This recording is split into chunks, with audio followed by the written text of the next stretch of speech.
জয় বাবা কাল ভৈরব, জয় মা তারা। আশা করি ভিউয়ার্স আপনারা সকলেই ভালো আছেন। তো আজকে আমি যে বিষয়টা নিয়ে আলোচনা করব, যে অভিশাপ, কুকর্ম বা মানুষের চেতনা, মানে সব রকম নিয়ে আমি আলোচনাটা করব। কিন্তু এটা আপনারা কেউ কেটে যাবেন না, তাহলে জানতে পারবেন না। কারণ এই বিষয়টা যখন আপনারা মানে শুনবেন বা জানবেন, অনেক কিছু অজানা জিনিসগুলো আপনাদের মধ্যে জ্ঞাত হয়ে যাবে, যেগুলো আজ অবধি কোনোদিন হয়তো শুনেছেন কিনা আমার জানা নেই, কিন্তু আজ আপনারা জানতে পারবেন সে বিষয়গুলো।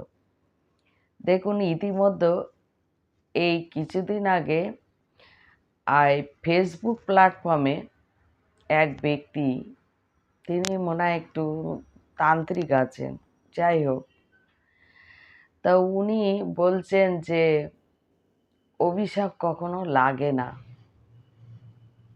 আমি এমনই একটা কাজ জানি, অভিশাপ লাগবে না, এই ক্রিয়াটা করলে অভিশাপ পুরো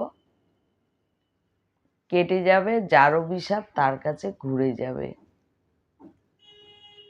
এরকম যদি হতো, পৃথিবীতে অনেক কিছু হতো।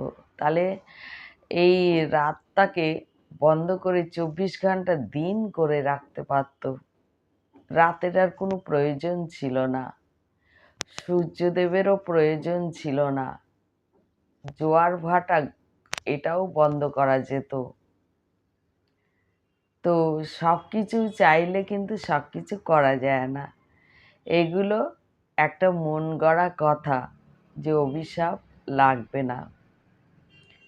পাপ বাপকে ছাড়ে না, আগে আর পরে। দেখবেন কোথাও যদি বাঁধ দেওয়া হয় নদীতে, জলটাকে আটকানোর চেষ্টা করা হয়, সেই জলটা ধীরে ধীরে ধীরে ধীরে একদিন ওভারফ্লো হয়ে জলটা বন্যার আকার ধারণ করে। তো যাতে বন্যার আকার ধারণ না করে, তার জন্য কি করে, আমরা বিভিন্ন ধরনের মানে সুইচ গেট করা আছে, যার মাধ্যমে জলগুলো সরবরাহ হয়ে চলে যায়, যাতে না ওভারফ্লো হয়, মানুষ ভালোভাবে সুস্থভাবে থাকতে পারে। তাহলে তো চাইলে বাঁধ দিয়ে মানে গঙ্গার জলগুলো সব জায়গায় বাঁধ দিয়ে দিয়ে আটকাতে পারত, ওই সুইচ গেট কোনো প্রয়োজন ছিল না। ছিল কি, তো এই রকম সুইচ গেট কেন করা হয়? এই জন্যই করা হয়, জলটা যাতে ওভারফ্লো না হয়। তো অভিশাপ এমনই জিনিস যে বলে, সে তো জানি না সে কত বড় মানে কতটা ভালো তান্ত্রিক বা কি, এই সমস্ত নিয়ে আমার বলার দরকার নেই। তবে উনি বলেছেন, ওনার মনে লেগেছে তাই উনি বলেছেন।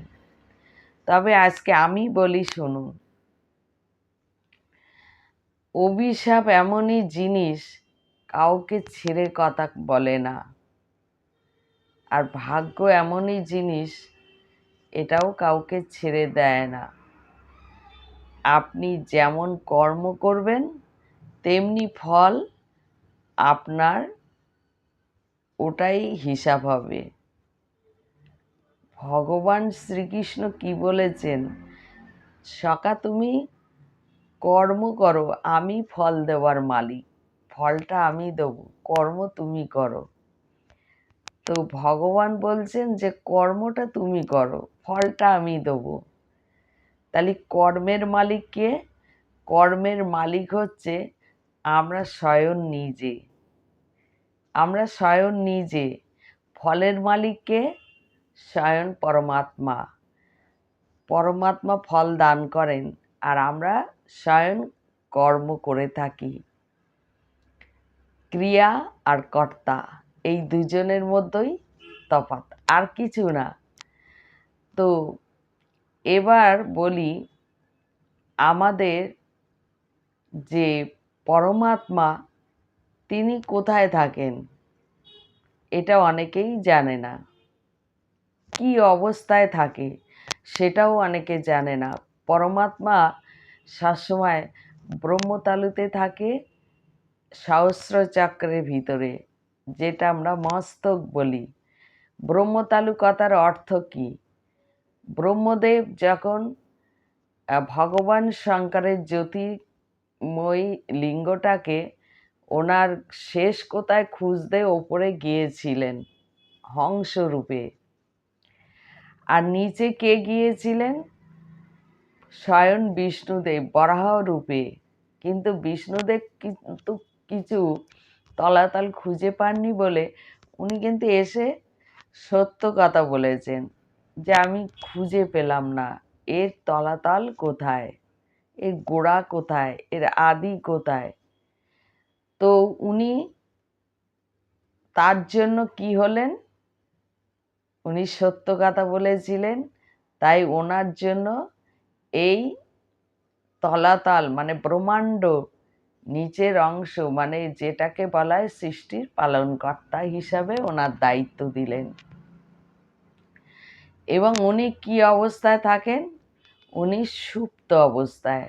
দেখবেন ভগবান বিষ্ণুদেব উনি সবসময় যেন ঘুমিয়ে আছেন, সাপের বিছানা করে পদ্ম ফুলের উপরে মানে সুন্দর করে একটা সাপের বিছানা করে কি সুন্দর করে মনে হচ্ছে যেন ভগবান বিষ্ণুদেব যেন অচৈতন্য অবস্থায় ঘুমাচ্ছেন, কিন্তু ঘুমাচ্ছেন না।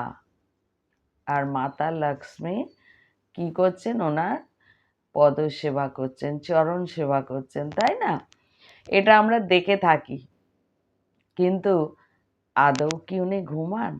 না, উনি ধ্যানমগ্ন থাকেন। সৃষ্টিকে উনি সৃষ্টির সমস্ত দায়ী দায়িত্ব পালন করার জন্য ধ্যানে থাকেন। এবং কার ধ্যানে থাকেন? কার সঙ্গে যোগাযোগ করেন? এই সহস্র চক্রে কে থাকে? শক্তি, মহাদেব, ব্রহ্মতালু যেটাকে বলি, যেখানে ব্রহ্মদেব খুঁজতে গিয়েছিলেন। তো সহস্র চক্রের মাঝখানে কে থাকে? ভগবান শঙ্কর, শক্তি, সেই মহাযোগ ওনার সঙ্গে যোগাযোগ করেন। মানে উনি যোগ করেন বিষ্ণুদেবের, বিষ্ণুদেব যোগ করেন মহাদেবের। এই দুজনাই কিন্তু সুপ্ত শক্তি। তো শক্তি সবসময় সুপ্ত অবস্থায় থাকে, তাই পরমাত্মা সবসময় সুপ্ত অবস্থায় থাকে। আমাদের শরীরে মানে প্রতিটি জীবের শরীরের মধ্যে পরমাত্মা বসবাস করেন। তো এই পরমাত্মা যখন সুপ্ত অবস্থায় থাকে, অচৈতন্য থাকে, এটাকে কে কন্ট্রোল করে? এটাকে কন্ট্রোল করে আমাদের ভিতরের যে সূক্ষ্ম শরীরটাকে কন্ট্রোল করে। আর সেই সূক্ষ্ম শরীরটা কার ভিত্তিতে কন্ট্রোল হয়? এই জড় শরীরের ভিত্তিতে কন্ট্রোল হয়। জড় শরীর কি করে? কর্ম করে। আপনি যা পাপ করছেন, যা খারাপ কর্ম করছেন, এই জড় শরীর দ্বারা সেটাকে করছে। জড় শরীরটাকে কর্ম ক্রিয়া করে থাকে, তাই না?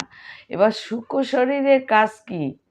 আপনি যেটা ভালো কাজ করছেন সেটাকে শুধু নিয়ে পরমাত্মার সঙ্গে যোগসূত্র করা। এবং পরমাত্মা কি করে? সেটাকে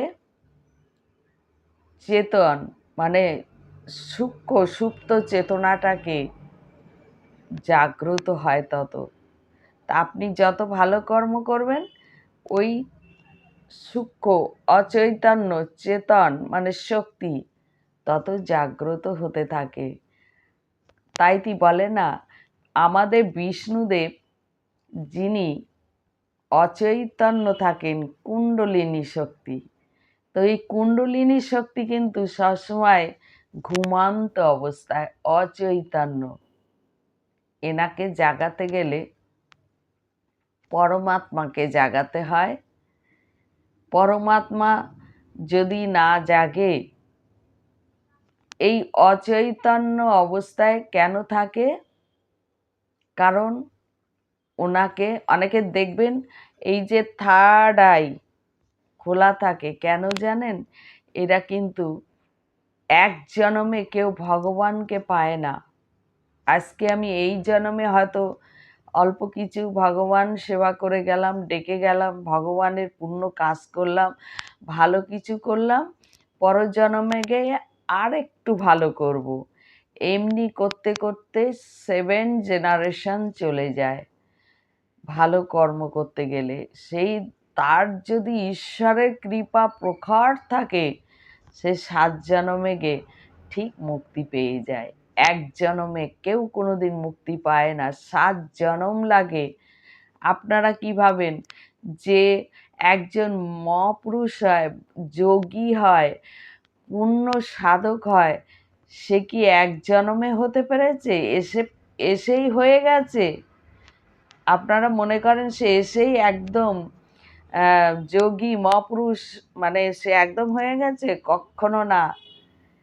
জানবেন এরকম কত জনম ধরে সে তপস্যা করতে করতে আসছে, তাকে যতক্ষণ পরিপূর্ণ না হবে তার মুক্তি মিলবে না। পরিপূর্ণ মুক্তি বলতে কি?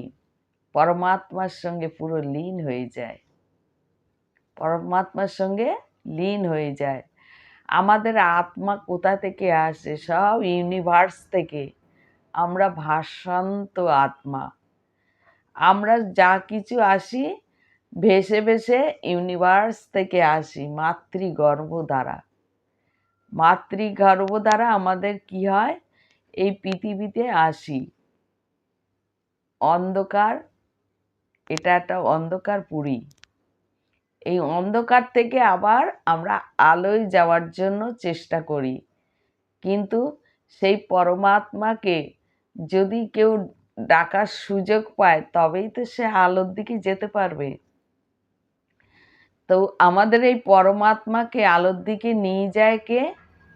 আমাদের স্বয়ং গুরু। তাইতি বলে না, গুরু ব্রহ্মা গুরু বিষ্ণু গুরুদেব মহেশ্বর, গুরুই পরম ব্রহ্ম তস্मै শ্রী গুরবে নমঃ। অজ্ঞানতিমিরান্ধস্য জ্ঞানাঞ্জন শলাকায়া চক্ষুর্মিলিতং তস্मै শ্রী গুরবে নমঃ। অজ্ঞানটাকে দূর করে। গুরুর কাজ কি? অন্ধকার নাশ করে। সেই অন্ধকার থেকে গুরু আলোর দিকে যাওয়ার লক্ষ্যে পৌঁছানোর রাস্তা দেখিয়ে দেয়। তো সেই লক্ষ্যে যদি আমরা যেতে পারি তবেই না এই অন্ধকার থেকে মুক্তি পাব। এটা তো শুধু মৃত্যুপুরী নয়, এটা একটা অন্ধকার জগৎ। এই আমরা সূর্যের আলো যেটা দেখছি, চন্দ্রের আলো দেখছি, এটা কি ভাবছেন এটাই শুধু আমাদের আলো? কখনো না, ভুল ধারণা। এটা সম্পূর্ণ আমরা অন্ধকারে ডুবে আছি। আলোর জগৎ তখনই পাবো যখন আমাদের পরমাত্মার সঙ্গে মিলন হবে, তখনই আমরা আলোর জগতে পৌঁছাতে পারবো। সেই আলোর জগতে পৌঁছাতে গেলে সেই কর্মটা আমাদের ভালো করতে হবে।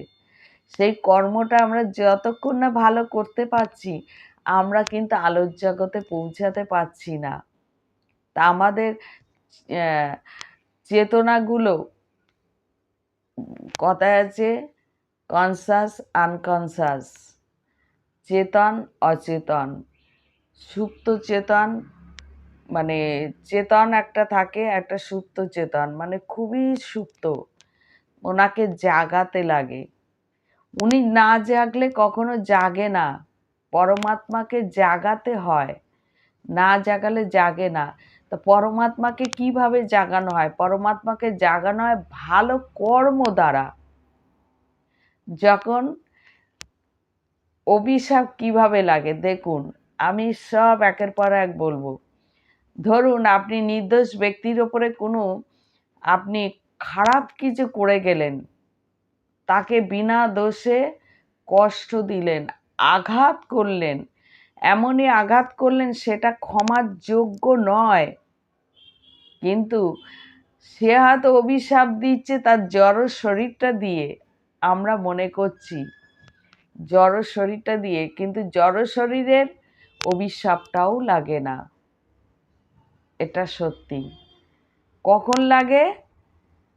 যখন সে ব্যক্তি যদি সৎ হয়, তার মানে তার কর্ম যদি সঠিক থাকে, তার যদি পূর্বজন্মের কর্মও যদি ভালো থাকে, সে হয়তো দেখা গেল সে পূর্বজন্মেও সে কোনো কারোর ক্ষতি করেনি, ভালো কর্ম দ্বারা সে এই পৃথিবীতে এসেছে। তো ভালো কর্মর দ্বারা যখন এসে থাকে, তখন তো পরমাত্মারও একটা তার উপরে কৃপা থাকে, বা পরমাত্মা তার উপরে দৃষ্টি থাকে, লক্ষ্য থাকে, সুপ্ত আত্মাটা জাগ্রত থাকে। তো কর্ম দ্বারা জাগ্রত হয়, তাই না, সুকর্ম দ্বারা। তো এবার যখনই সেই ব্যক্তির ওপরে আঘাত করা হয়, খুব কষ্ট দেওয়া হয়, মনে কষ্ট পায়, আমরা বলি না খুব মনে কষ্ট পেল, বিনা দোষে বিনা কারণে, তখন সেই আঘাতটা পরমাত্মার উপরে লেগে যায়, কারণ সে তো নির্দোষ। সেই তার একটা মনের আঘাত পরমাত্মাকে আঘাত করিয়ে দেয়। পরমাত্মা নিজে অভিশাপ করেন, তখন পরমাত্মা নিজে অভিশাপ করেন। তখন পরমাত্মার গায়ে আঘাত লাগে। আঘাত যতক্ষণ না লাগবে ততক্ষণ কিচ্ছু হবে না, কারণ আমিও তো পাপী, আমিও পাপ কাজ করছি, খারাপ কর্ম করছি, আমিও তো তোমার অন্যের ক্ষতি করছি। তা আমার যদি কেউ ক্ষতি করে, এটা তো আমার জড় শরীরের ওপর দিয়ে হবে, এটা পরমাত্মাতে আঘাত লাগে না, অভিশাপ লাগে না। অভিশাপ তখনই লাগবে আমি কোনো খারাপ কর্ম করিনি, আমি কারো ক্ষতি করিনি, আমি ন্যায় পথে সারা জীবন চলেছি, অথচ আমার ওপরে সে অন্যায় করেছে, বিনা দোষে আমার থেকে সব কিছু কেড়ে নিয়েছে। তখন সেই পরমাত্মা উনি অভিশাপ দিয়ে দেন। আর ওই অভিশাপ খণ্ডন করার মতন এই জগৎ সংসারে কেউ থাকে না। পৃথিবী কোনো শক্তি নেই, কোনো তান্ত্রিক নেই তার অভিশাপ খণ্ডন করবে, স্বয়ং ভগবানও পারেন না। যদি পরমাত্মা অভিশাপ দেন, স্বয়ং ভগবানও পারেন না। দেখবেন আগেকার ঋষিরা অভিশাপ দিত, আমি ঋষিদের কথা নিয়েই বলছি, ঋষিরা এত সৎ ছিল, সাধক, ভালো সাধক ছিল, তারা অন্যায় কি জিনিস জানতো না, সত্যি জানতো না, তারা ন্যায় জানতো, পাপ কি জিনিস তারা জানতো না। সেই স্বর্গের ঋষিদের কথা বলছি, তাদের দ্বারা কিন্তু আমরা এত কিছু জানতে পেরেছি। স্বয়ং ঋষিরা কিন্তু ভগবানের নীলা খেলাগুলো দেখেছেন। কিভাবে দেখেছেন?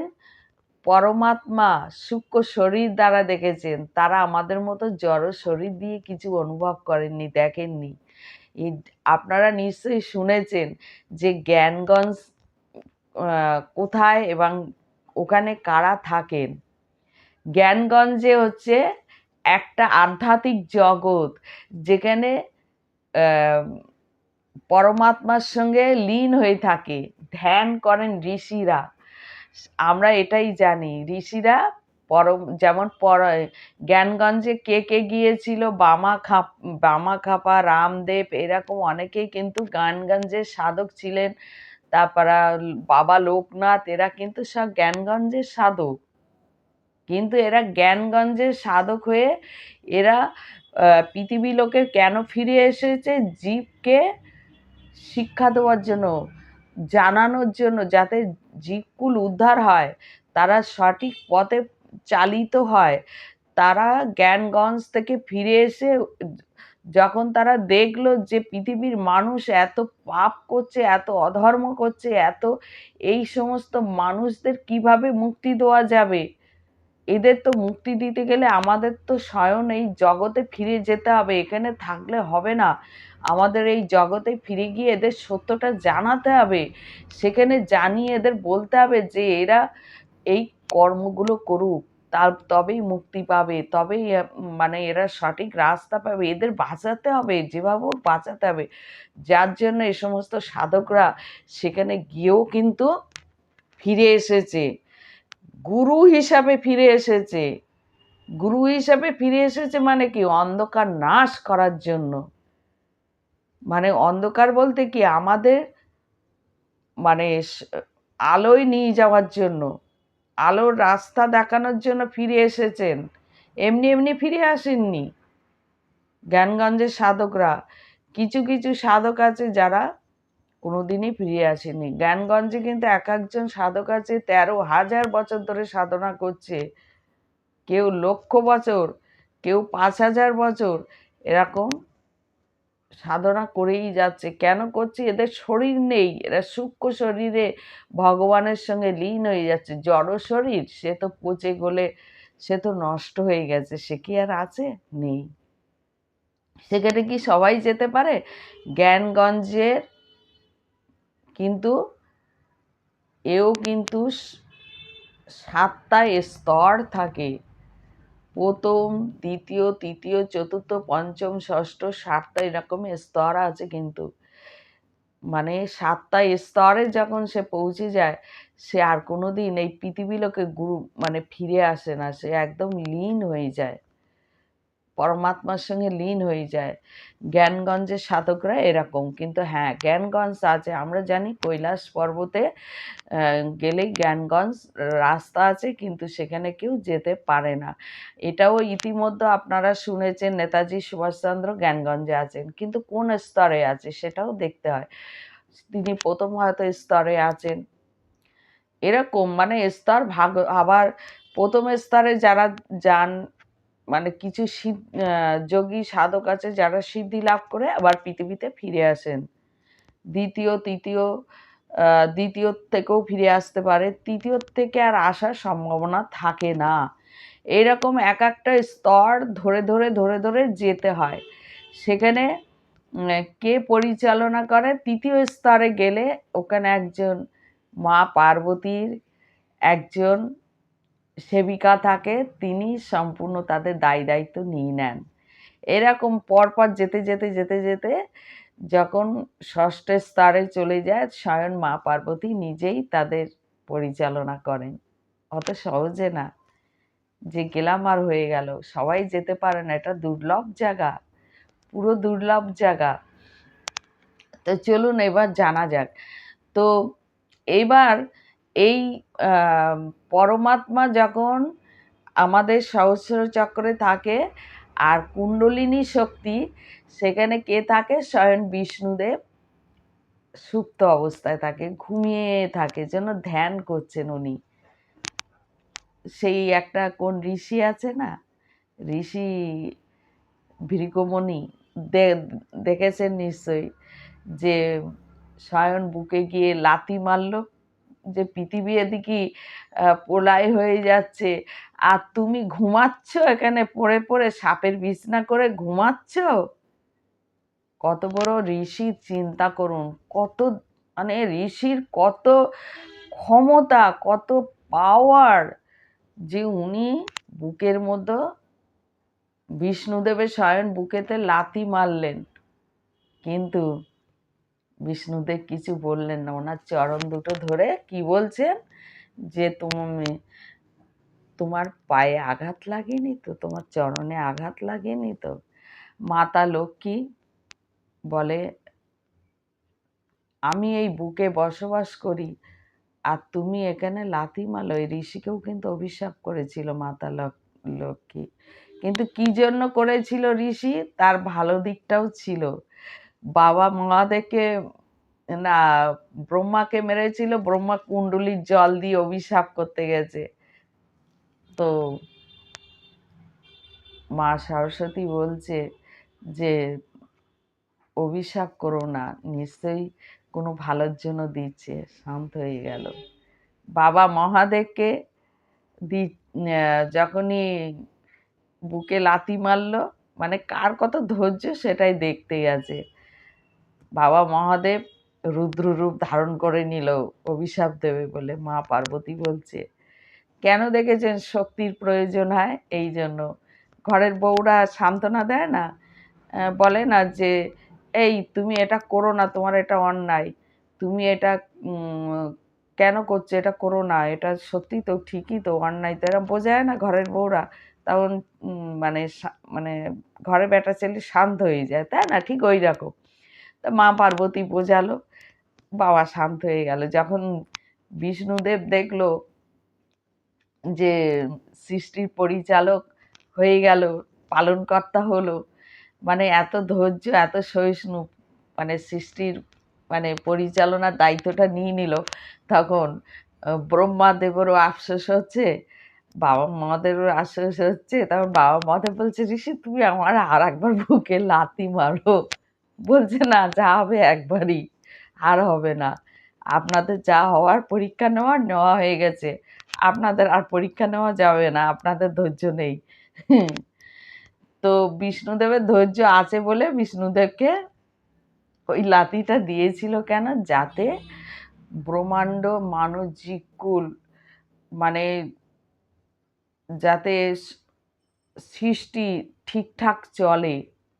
কিন্তু উনি অ্যাকচুয়ালি বিষ্ণুদেব ধ্যানে থাকেন। ধ্যানে কার ধ্যানে থাকেন? বাবা মহাদেবের সঙ্গে আর ব্রহ্মার সঙ্গে, তিনজনাই মানে একই পাপড়ির মধ্যে যোগসূত্র থাকে।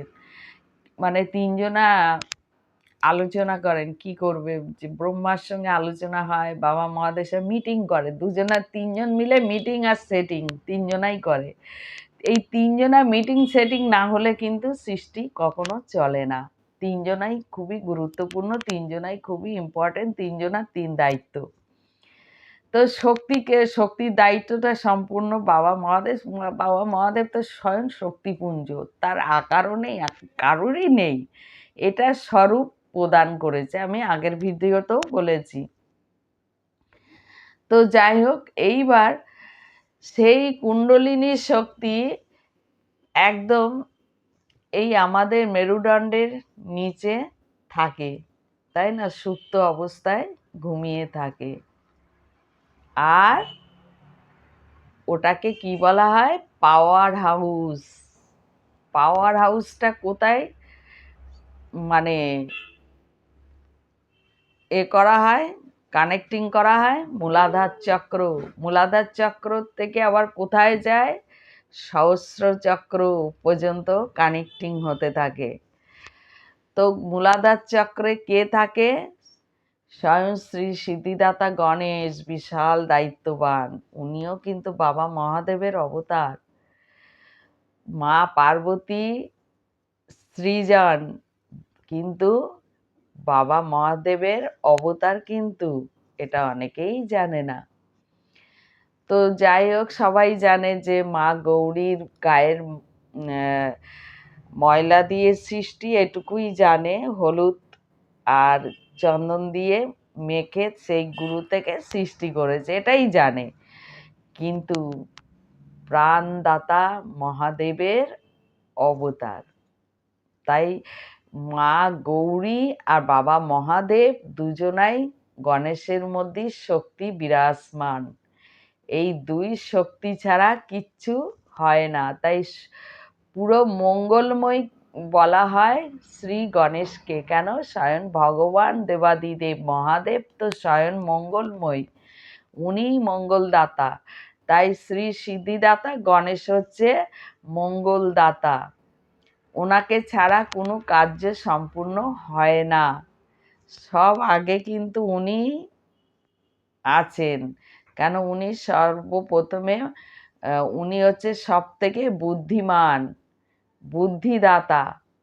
তো বুদ্ধিদাতা মানে কি? উনার মধ্যেই সব কিছু পরিপূর্ণ করে দিয়েছে। কে দিয়েছেন? ভগবান শঙ্কর। তাই যা এটাও জানেন নিশ্চয়ই যে মাতা লক্ষ্মীর মানে কোনো নিঃসন্তান নেই, নিঃসন্তান। তো নিঃসন্তান অবস্থায় যখন মানে উনি খুব একদিনকে বিষ্ণুদেব মানে একটু পরমান্ন খাওয়া নিয়ে একটু কিছু বলেছিলেন মা লক্ষ্মীকে। তখন খেতে খেতে একটা কথা বলেছিলেন, মা লক্ষ্মীর আঘাত লেগেছিল, যেহেতু উনি সন্তান হয়নি বলে। তো সেইটা নিয়ে মা পার্বতী আবার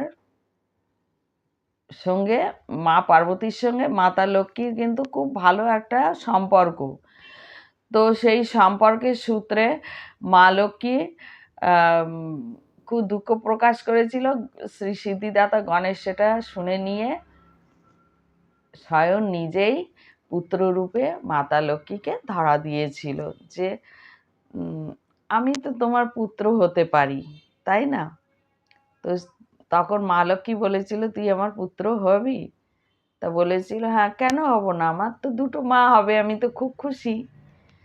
তো সেই থেকে গণেশকে পুত্র রূপে ওনাকে স্বীকার করেছে, বা মা ওনার গণেশের দুটো মা, একটা হচ্ছে মা পার্বতী, একটা হচ্ছে মাতা লক্ষ্মী।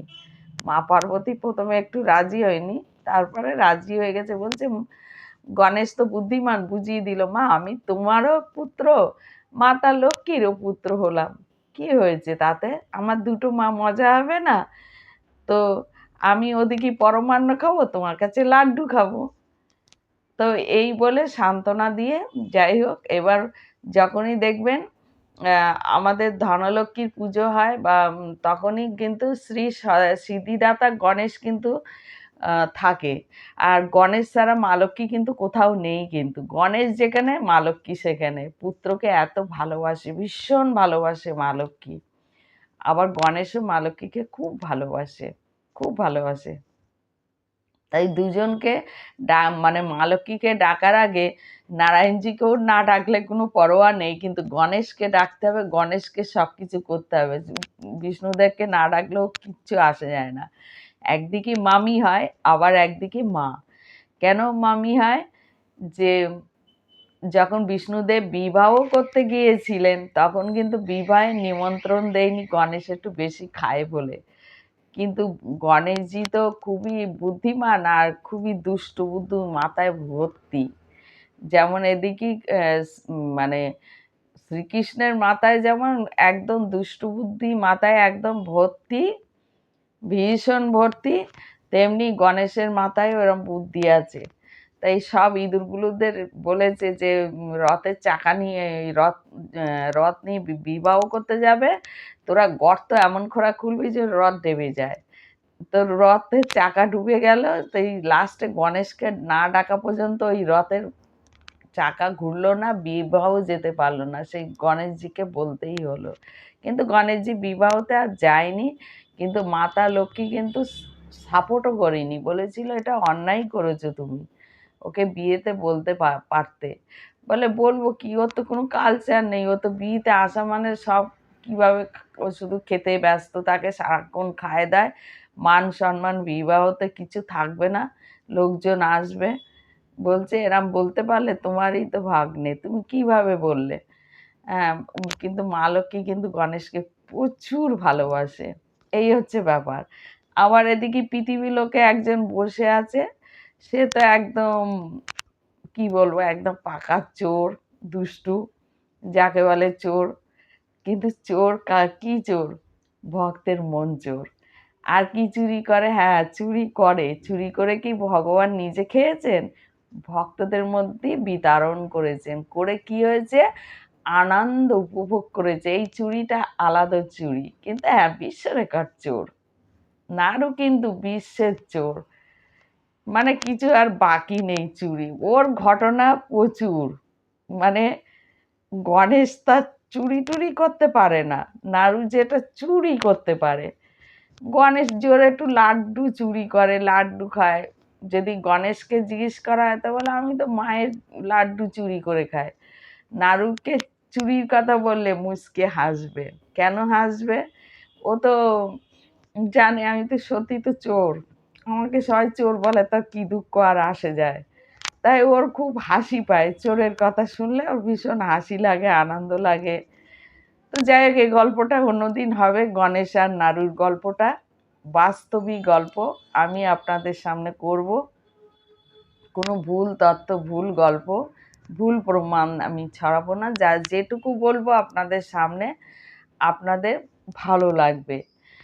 তো এবার এই পরমাত্মা যখন অভিশাপ দেয় কোনো, ধরুন ভালো ব্যক্তির ওপরে অন্যায় অধর্ম হলো, তখন আঘাত লাগে যে আমি এখানে ঘুমিয়ে আছি, সুপ্ত অবস্থায় আছি, তোদের কোথায় ক্ষতি করলাম যে তুই আমাকে এত আঘাত করলি? হুম, বিনা দোষে আঘাত করলি, আমাকে চলে যাওয়ার জন্য আঘাত করছিস, তা আমি তোকে অভিশাপ দিচ্ছি। ওই যে অভিশাপটা দেয়, ওই অভিশাপ জন্ম জন্মান্তরেও আর খণ্ডন হয় না, লাগবেই। দেখবেন কেউ কেউ বলে না তোর কুষ্ঠ রোগ হবে, কেউ কেউ বলে না তোর তুই আমার ওই পায়ে লাথি মেরেছিস, তোর ওই পা তোর জীবনে ঠিক হবে না, তোর পায়ে অমুক রোগ হবে। দেখবেন এক এক ব্যক্তি জন্মের পরে বিকলাঙ্গ হয়ে জন্ম নেয়, এ সমস্ত সব প্রারব্ধ কর্মফল। কেউ কুষ্ঠরোগী হয়ে মানে হওয়ার পরে কুষ্ঠরোগ হয়, এটা প্রারব্ধ কর্মফল।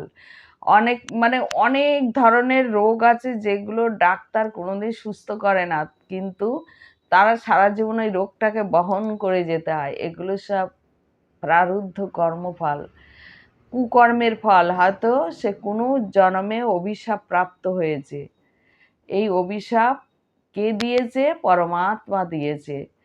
কেন দিয়েছে? সেই যে ব্যক্তির ওপরে খারাপ কিছু করেছে সে নির্দোষ ব্যক্তি ছিল।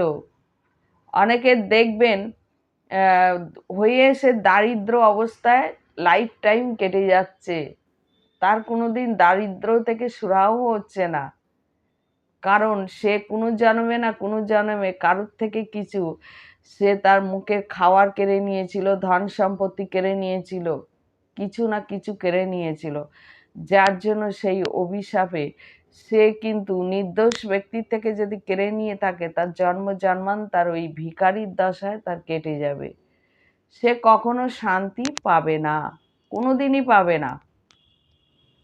এইভাবে অভিশাপ লেগে থাকে, এইভাবে আমরা কুকর্মটাকে ভোগ করি।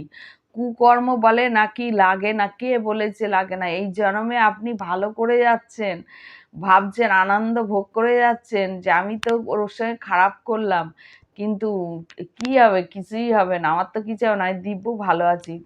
আপনার প্রারব্ধ কর্মফল হয়তো, আপনার সুকর্ম হয়তো ভালো আছে, তাই এই জন্ম ওইটুকু আপনার ভোগ করার সুযোগ দেবে, তাই আপনি ভোগ করতে পারছেন। আর যখনই আপনার উপরওয়ালা সব লিমিট যতটুকু থাকবে অতটুকুই ভোগ করবেন, লিমিট যখন ক্রস হয়ে যাবে 1 সেকেন্ড আর টাইম নেবে না। দেখুন আমাদের এই দেশের কথা নিয়ে বলছি, প্রাক্তন মুখ্যমন্ত্রী, তাকে আমরা ভেবেছিলাম কোনোদিন আর গদি ছাড়বে না, নামবে না, কিন্তু দেখুন অন্যায় করতে করতে ওনার ওই পর্যন্তই ওনার হিসাব ছিল, তাহলে তো সবাই যুগ যুগ ধরে একই ব্যক্তি রাজা হয়েই থাকতে পারতো, যার যেটুকু লিমিট ওটুকুই থাকবে, ওর বেশি থাকবে না। দেখবেন যখন ওনার লিমিট শেষ হয়ে যাবে, তখন লিমিট ক্রস করে দেবে, তখন ভুল কথা বলবে, ভুল পথ পরিচালনা করবে, ভুল উদ্দেশ্য করবে, ভুল উনি যা করবে সব ভুল হবেই। কেন? ওনার তো তাও সময় শেষ হয়ে এসছে, তখন ওই সময় শেষের পথে তখন ওই ভুলভাল কাজগুলো করতে থাকবে, করে ওখানেই খতম হয়ে যাবে সময়, কারণ ওটাই তার লিমিট। ওর বেশি উনি লক্ষ্য চেষ্টা করলেও ওর ওর বেশি উনি নিতে পারবেন না বা থাকতে পারবেন না। তাই যদি হতো তাহলে লাইফ ভোর কেটে যেত। ওটা দম্ভ, ওটা অহংকার, আমি কোনোদিন নামবো না, গদি ছাড়বো না, আমাকে দিতেই হবে, আমাকে করতেই হবে, আমাকে। কিন্তু এ জন্মে যে অধর্মগুলো উনি করে যাচ্ছে, পরজন্মে গিয়ে দেখা গেল উনি এমনই একটা চারিদিক দিয়ে দুর্দশাগ্রস্ত, রোগ যন্ত্রণা, দারিদ্র, সংকট, মানব জীবন পাবে, কিন্তু কষ্ট পেতে পেতে নরকের থেকেও নরকের যন্ত্রণা পাবে। নরক এই পৃথিবীতে, নরক মৃত্যুর পরে নরক বলে কিছু হয় কিনা আমার জানা নেই, কিন্তু এই পৃথিবী লোকেই নরক, স্বর্গ নরক যন্ত্রণা ভোগ সব এই পৃথিবী লোকেই বিচার হয়, পৃথিবী লোকেই এই জীবকুলেই বিচার হয়। মানব জনম থেকেই বিচার হয়ে যায়। আর পশুকুলে, হাঙর কুলে ওরা তো কতটা, ওরা তো হাঙর হয়ে জন্ম নিলে হাঙরের মতো কাজ করবে, খাবে দাবে, তখন ওরাই ভাবে আমরাই মাস্ত, জলের হাঙরগুলো ভাবে আমরাই মানে সেরা রাজা, পশুকুলে বাঘ ভাবে আমি সেরা, মানুষকুলে যারা আত্ম অহংকারী হয় বা গর্ব নিয়ে বসবাস করে তারা ভাবে আমরাই সেরা। রাজা, রাজার ধন বেশিক্ষণ থাকে না। দেখেননি আগেকার জমিদারদের কোনো বংশ বলে কিছু নেই, রাজাদের কোনো বংশ অস্তিত্ব নেই। কেন? এটা অভিশাপ। অধর্ম যত করবে অভিশাপ তাদের তত লাগে। সেই অভিশাপ কারা বহন করে? নিজের বংশধাররা বহন করতে থাকে, তাদের উপর লেগে থাকে পিতৃদশা। এই পিতৃদশার কারণে অভিশাপ পুরো জন্ম জন্মান্তর তাদের সন্তান সন্ততিরা সব বহন করে যায়। এই বহনের কারণে তারা খুব কষ্ট পায়, বংশধারদের কোনো উন্নতি থাকে না, বা তারা রোগগ্রস্ত থাকে, অকাল মৃত্যু হয়, এইভাবে তাদের জীবনগুলো কেটে যাচ্ছে। বংশ আদৌ থাকে না, যদিও থাকে তাদের এইভাবে তাদের বংশ থাকে। আবার যদি সেই রাজা ভালো কর্ম করে থাকে, দেখবেন সেই রাজার একটা বংশের ওপর আশীর্বাদ থাকে, পিতৃদেবদের আশীর্বাদ থাকে, তারা বংশ পরস্পর তাদের দেখবেন আর্থিক অবস্থা উন্নতি থাকে, নামি দামি খ্যাতি যা কিছু পায়, তাদের কোনো মানে কোনো কিছু সমস্যা হয় না, এইভাবে থাকে। কিন্তু অভিশাপ এইভাবে লাগে, কুকর্ম এইভাবেই সৃষ্টি হয়। তা আপনি কুকর্ম করছেন, আপনার কুকর্ম আপনি বহন করবেন না, অন্য লোক এসে বহন করবে? আর এই কুকর্ম কাটানো যায়? কে বলেছে? কোনোদিন কাটানো যায় না। আপনি এই জন্মে যেটুকু আপনি ভাবছেন আমি তো এত কিছু খারাপ করলাম, আর আমি হাতে ধরে ওই কি ওই কি বলে, আমার মনে পড়ছে না, কি একটা ওই গোগুলির মতন কি ওটা ধুনোতে দেয় না কি করে, ও যাই হোক, ওটা ওই প্রেত ট্রেত যারা সাধনা করে তাদের জন্য ওটা লাগে। তো লোবান লোবান, এটা প্রেত যারা সাধনা করে তাদের জন্য ওগুলো খুবই প্রয়োজন হয়। প্রেত মানে ওটা দেওয়া মানে প্রেত কিন্তু আরো ঘরে উল্টো ঢুকে আসবে। লোবান যেন কেউ জ্বালাবেন না, লোবানে কিন্তু প্রেত আসে। তো যাই হোক, এইবার ওইটা হাতে নিয়ে বললাম যে আমার অভিশাপ আমি একদম কেটে দিতে পারি, ঘুরিয়ে দিতে পারি। অত সোজা না, অভিশাপ ঘোরানো যায় না। হয়তো আপনার ঘুরছে না, আপনার হয়তো প্রারব্ধ সুকর্মের ফলটা একটু ভালো আছে, সেই পর্যন্তই আপনি ভোগ করে যাবেন। কিন্তু আপনার যখন লিমিট ক্রস হয়ে যাবে, তখন দেখবেন আপনার খেলা নীলা খেলা শুরু হয়ে গেছে। আর এক জন্মে তো সব শোধ হয় না, মানব জীবন কত 100 বছর গড়াই মানুষের, তাও 100 বছর বাঁচে না, কেউ 50, কেউ 60, কেউ 40, কেউ 25, কেউ 30, এতেই মানুষ টপকে যাচ্ছে। মানে কারোর কোনো লাইফ গ্যারান্টি নেই এখন যুগে। তো যাই হোক, এইবার যখন আপনার সময়টা ওভার হয়ে যাবে তখন বুঝতে পারবেন। আর তখন আমার এই কথাগুলো সেভ করে রাখুন, একটা আপনি টাইম লাইনে একটা সেভ করে রাখুন। আর এই সেই কথাগুলো আপনি খুলে দেখবেন আর মনে মনে করবেন যে আমি ঠিক বললাম না ভুল বললাম, মনে করবেন 100% আপনি মনে করবেন। তো কর্মফল কাউকে কোনোদিন ধোকা দেয় না, তাই যে যা করবেন একটু ভেবেচিন্তে করবেন। আর আমি ভিডিওটা বড় করছি না, এরম ধরনের ভিডিও আমি অনেক আপনাদের সামনে তুলে ধরবো। তার আগে আপনারা আমাকে একটু মানে চ্যানেলটা একটু লাইক কমেন্ট শেয়ার করুন, যাতে সবাই এটা জানতে পারে, বুঝতে পারে, সবার কাছে পৌঁছায়। আর পারলে সাবস্ক্রাইব করে রেখে দেবেন। জয় বাবা কাল ভৈরব, আপনারা সবাই ভালো থাকুন।